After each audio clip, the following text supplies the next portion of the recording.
Hello, welcome to second episode of Occupy Western North Carolina TV show on Mountain Stream TV, live every first Tuesday of each month. My name is Ann. I participate in Occupy Western North Carolina, and I have two others with me who also participate, who know a lot more than I do about today's topic. This is Corey. Hello. And this is Alan. Hello. And our topic today is the North Carolina We the People campaign, which is what, Alan? Well, the North Carolina NC We the People campaign is a campaign to actually get a ballot measure on the 2018 general election. And this ballot measure will give the voters of North Carolina the opportunity to decide whether they would like to have a constitutional amendment to the U.S. Constitution that essentially states that corporations are not people and that money is not equivalent to free speech. So that is really the essence of what we're doing. I guess as we go through the program, we'll learn more about what that's all about. We should point out the reason why we're having to do it this way is because the North Carolina State Legislature is the only body in the state of North Carolina that's allowed to put anything on the ballot. So we have to build public support, then take to the legislature, and then ask the legislature to put this on the ballot. That's what the petition is actually for. Whereas versus other states where the petition would be enough to automatically have something put on the ballot. So that's why we're having to go through sort of that extra step. All right, where are we in this process at the moment? My understanding is that some progress has been made. There's some bills been introduced. There have been We have sponsors. There have been two bills introduced, one in the Senate and one in the House. That's the state level? At the state level. The Senate bill S 354 and the House bill 453. And it is at the state level that we are seeking this referendum. That will give the citizens of North Carolina the opportunity to speak forward on this. That, of course, is then giving the message that North Carolina is on board with the national amendment, which is essentially the same verbiage that we are utilizing for the referendum here in North Carolina. So it's in support of a national amendment. That's what it is about. Are there other states? I mean, I know there are. I just don't know how many. There are 19 states that have either through voter referendum or through the legislative bodies that have passed similar legislation in support of the national amendment. And those are states across the board, from blue states like California to the red state of California, to the extremely blue state of Montana that have passed legislation. And not only have 19 states passed legislation, but there are hundreds of local municipalities that have passed legislation in support of this. And in every single case where this has come before the voters have overwhelmingly supported this amendment. And once again, this is not just in liberal districts and precincts, it is in precincts across the political spectrum, from the most conservative to the more liberal. And in terms of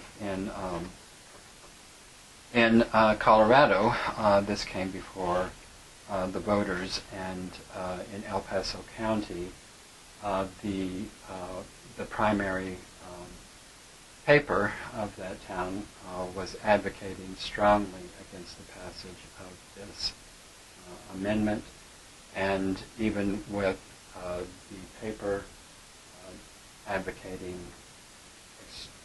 they put a lot of effort into advocating against it, and still it passed in a very conservative district with the paper working against the passage of it. Yeah.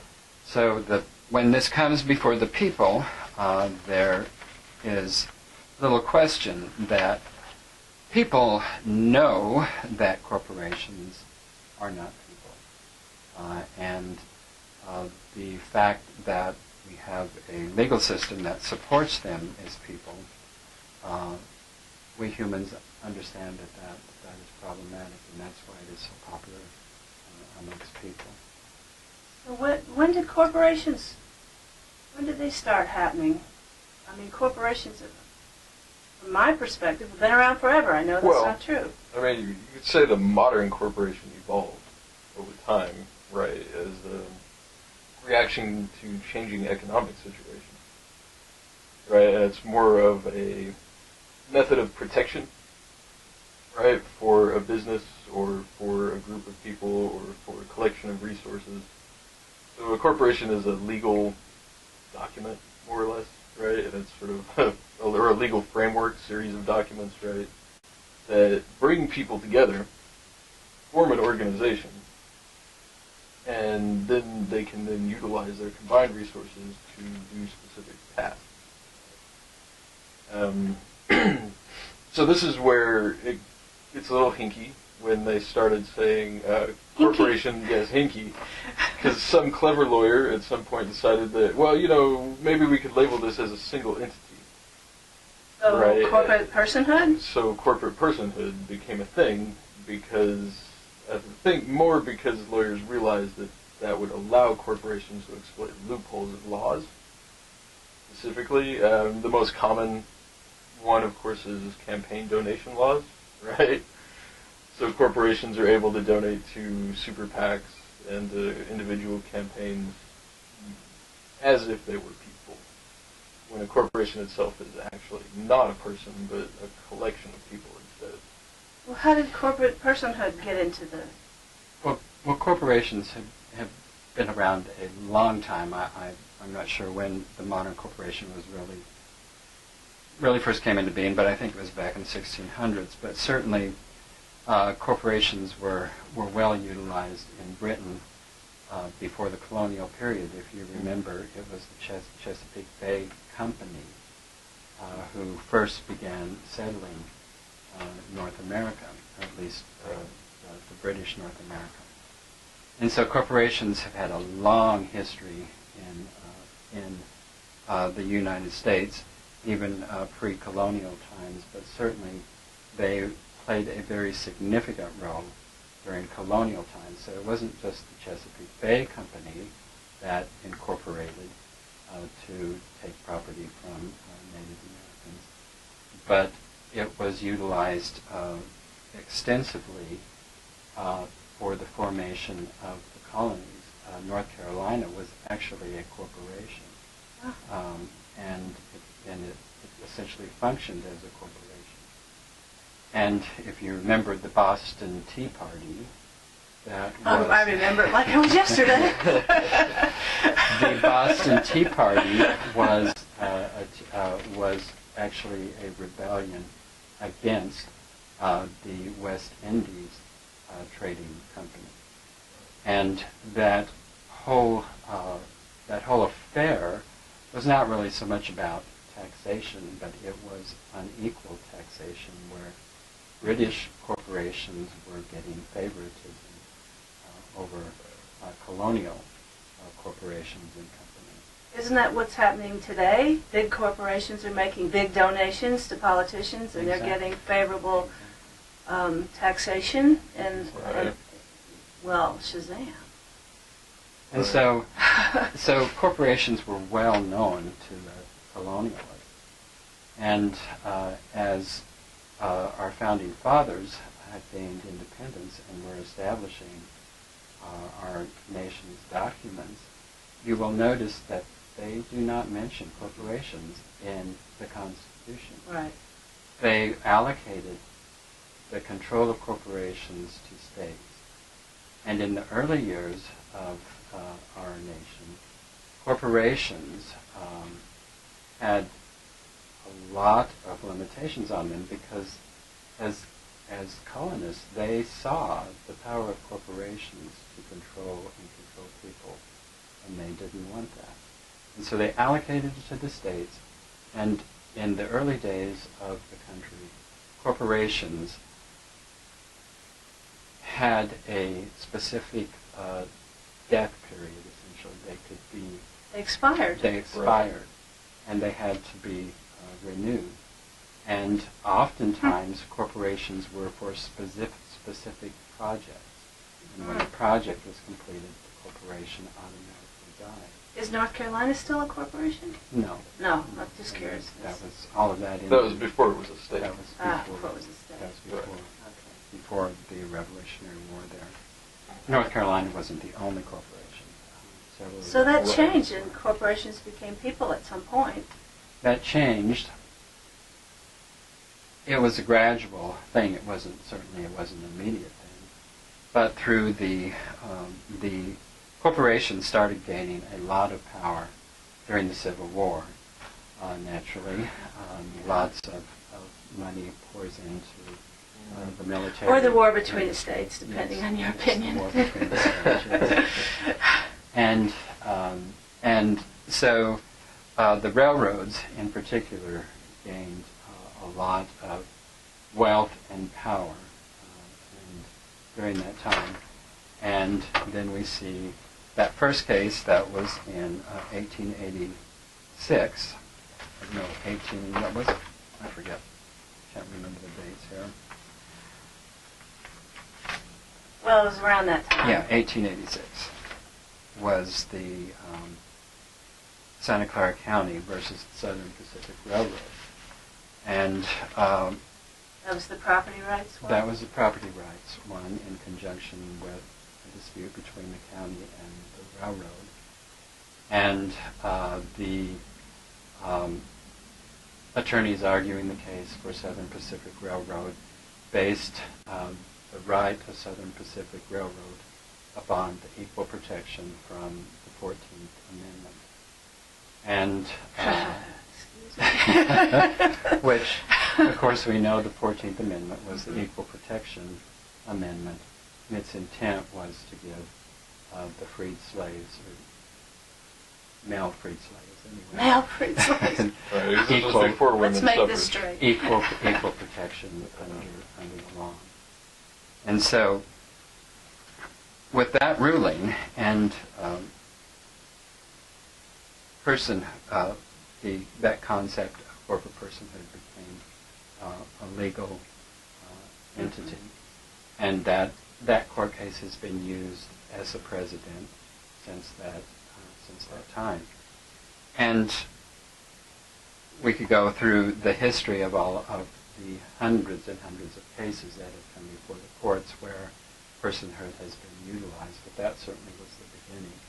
But the thing to understand here is that corporate personhood has never been legislated. It's strictly a ruling from the courts, and it has never been legislated as an actual entity. So it's just precedent It is of court legal cases. precedent, yes. Right. Of legal cases. So, Oh my. So this is really self-evident So, that it needs to happen, right. and that's why all the people that get a chance to vote for it do so. Right. Because corporations are very obviously not people. Pretty obvious. Yeah. Yeah. So, So, I mean, I will say that we're not anti-corporation, that corporations serve a purpose for organizing businesses and, well, nonprofits as well. And that structure serves its purpose. And as long as corporations are the servant of humans, there's not a problem with that, because it can be a useful form of organizing entities to function as as legal entities.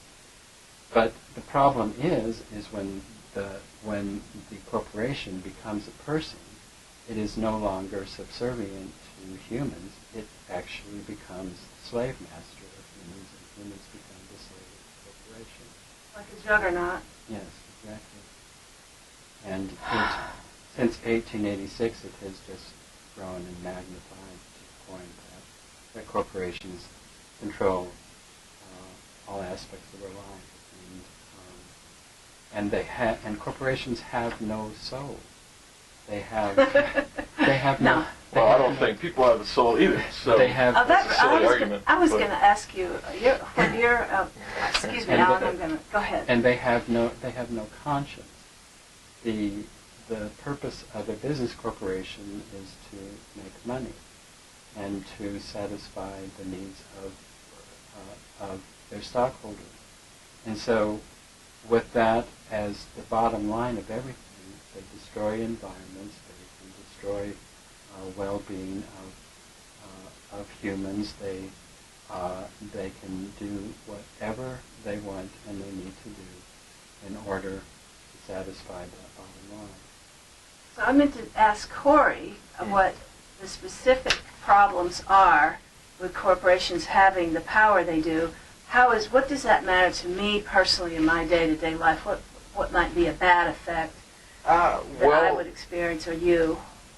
The way it's structured now, the way corporations are able to fund political campaigns because of their personhood, this undermines our democracy. Right? This undermines your ability as a citizen to be heard by the people that are supposed to be representing everyone's interests, corporations' interests and citizens' interests together. So right now we have a group of politicians who are focused only on the interest of where their money comes from, right? And which is not you and me. It's not private citizens.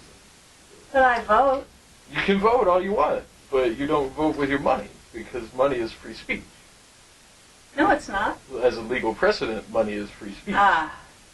That's where we are it's right not now. As he said before, the corporate personhood, the concept of money as free speech is also not legislated, but it is legally indoctrinated, right? So it's a precedent by ruling from judges in court cases. So are you saying my votes don't count? I'm saying they count very little compared to large campaign donations. Is that because those donations dictate who's going to run, so that my choices are limited? It dictates who's able to be seen running. Right? Anybody can run, but not anybody can get into the media. Not anybody can buy hundreds and hundreds of hours of broadcast commercials, print advertising, online media campaigns. I mean, we're talking millions of dollars, even in just a congressional district. So this issue underlies all those problems that you just mentioned. Exactly. So this is kind of germane to every problem that we have with our political system in this state and also in this country. Mm-hmm. Well, all right then.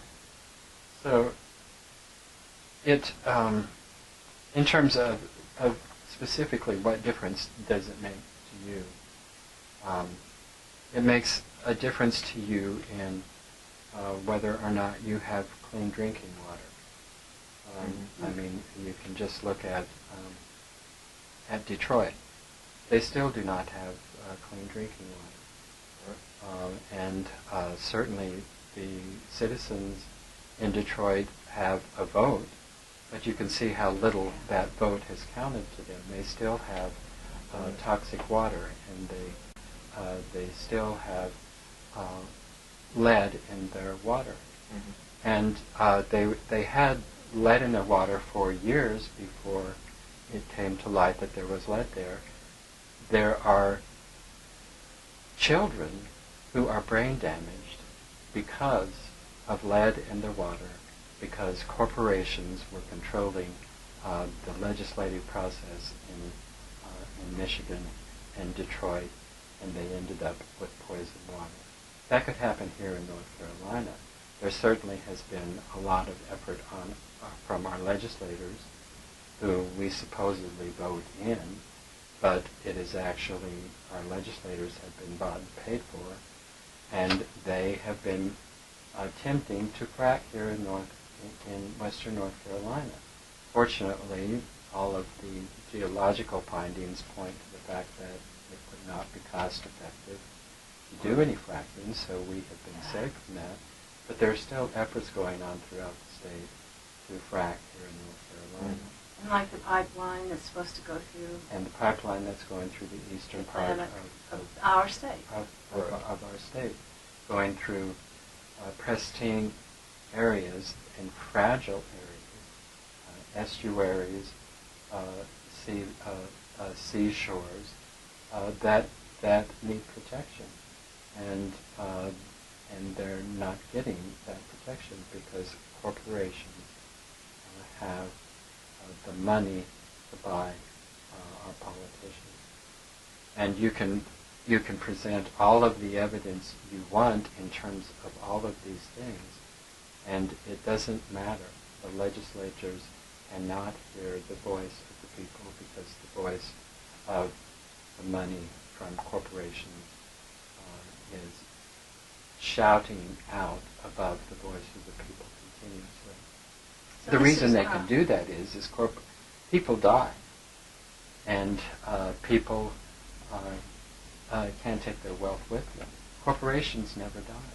They carry that wealth from generation to generation, and they can just continue to magnify that. Well, that in itself should show you that corporations aren't people, but... Exactly. Anyway, so why are we focusing on this particular referendum? Why don't we just focus on an amendment to overturn Citizens United? Well, because Citizens United, I mean, there are folks who are actually advocating for an amendment to just overturn Citizens United.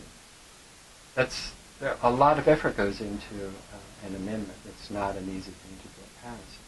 But if that amendment did pass to overturn Citizens United, all that would do is take us back to 2010. I see, and this problem went back into the 1800s. And this problem goes back into the 1800s. And so it wouldn't take away corporate. It wouldn't say money is not free speech and corporations aren't people. It would just overturn. It would overturn Citizens United, and essentially all Citizens United did in the first place was that it really challenged the McCain Feingold amendment, and there were free speech. That really wasn't even the first time that the courts had attacked our First Amendment rights by giving corporations the First Amendment rights. There were actually two cases back in. First one was in '76, and that was Buckley versus Vallejo. 1976, yes. And in that ruling, the courts ruled that political money is equivalent to free speech. So just overturning Citizens United still doesn't even change the free speech issue there. And then in Boston versus Belliati, corporations were given the same rights to our First Amendment protection as people, and that they could spend unlimited amounts of money to speak in terms of ads to overturn referendums, which is exactly what we're attempting to do here. So corporations have the right to fight against what it is that we're doing here because they can run ads to the extent of however much money they want to pour into that against what it is that we're trying to accomplish here. And even if we overturned Citizens United, they would still have that right because of the Boston versus Belliati. Right, I see. So it wouldn't do anything to the real problem. It would just be a small drop in the bucket in the real problem. Now, certainly, you can go back to 2010 and you can see there were massive amounts of money being poured into campaigns before 2010. but certainly after 2010, that has certainly escalated. So it has made a difference. But just overturning Citizens United would not be worth going through So this is constitutional more, amendment it's more process. important to do this. Absolutely. More important to do this. So this, being this amendment, I've got the wording for it. I'm just going to read it real quick. This is what would be on the ballot if you are for or against. Urging the United States Congress to amend the Constitution of the United States, declaring that constitutional rights belong only to individuals and not to corporations or other artificial entities, and that constitutionally protected free speech excludes the unlimited spending of money on political campaign contributions, period. That's it. So that's what would be on the... That's the ballot. That is the ballot item that we want people in this state to be able to vote on. So these bills that you were talking about, the H453 and S354, they've been introduced. Where are they now? They're still in committee. Committee. They're in committee. In What committee. committee? The Rules Committee. The Rules So both, Committee. The House and the Senate. So they're just sitting there. Basically, they put them on ice. And so so they what- didn't have to deal with it. Which is really annoying because all we're asking for is a referendum on the ballot, which doesn't actually do anything other than allow the citizens of North Carolina to have a voice, to go to Washington and say, hey, this is what we want. We're the 20th state that supports this, Right. and we're among many. And that's literally all we're asking for, and they won't allow us to have that. They want to block even just that. Well, we don't know that So- they want anything in particular. We just know that they haven't done what we want. Right. So we want to... So yes, from that I think we can infer that they don't even want We'd like to the get it public out. to be able to We'd say like this. to get it out of committee. So, how can we get it out of committee? How can we get it going? Is there? I know that this little thingy here that I have says 7 steps to help get the money out of politics.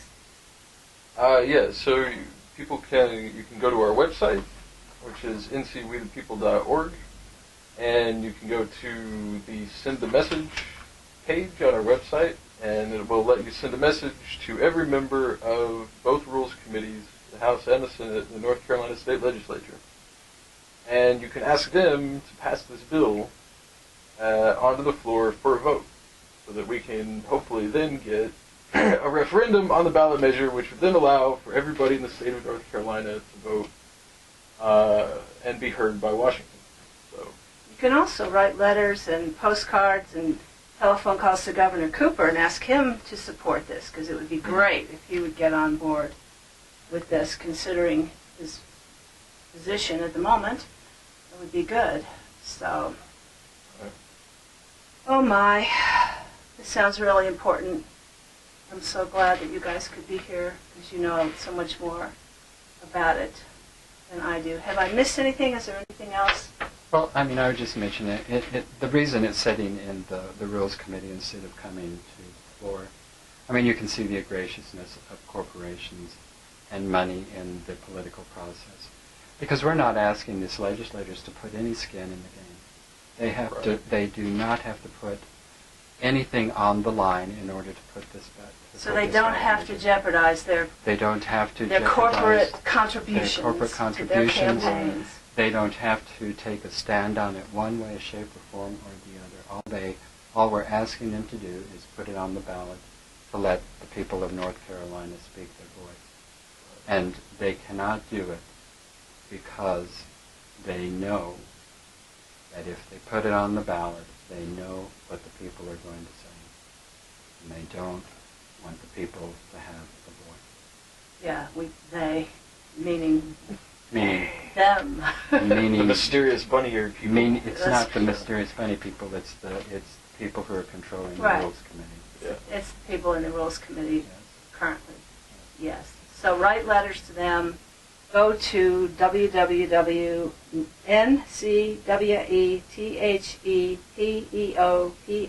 www.ncwethepeople.org. Click Help Us Online. No. Fill in your name and address. Oh, that's not it anymore? That's not it. Oh, this is That's old. old information.